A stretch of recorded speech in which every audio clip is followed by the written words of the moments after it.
ధర్మం అంటే రాముడు కనుక ఆ విధంగా జీవితం గడిపాడు. ఇక్కడ కూడా క్రోధం లేదు.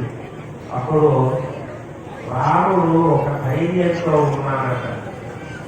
సీతమ్మ వారు కన్ను చూపుతో భస్మం చేయగలిగిన రావణాసురుణ్ణి ఆమె అనుగ్రహించి ఇంకా ఓపికగా ఉంది.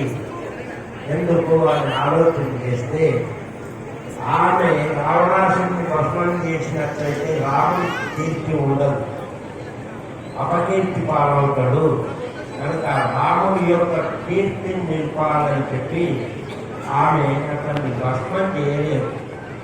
రాముడే వచ్చి యుద్ధం చేసి తీసుకొని పోవాలనే సంకల్పంతో ఆమె అక్కడ అశోకవనంలో ఒక రామనామ స్మరణ చేస్తూ ఉంది.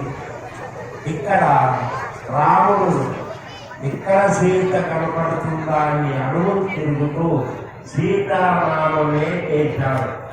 శ్రీరాముడు సీత నామకల్ని కలిపి చేసిన వారికి కష్టాలు ఉండవట, అన్ని సుఖాలు.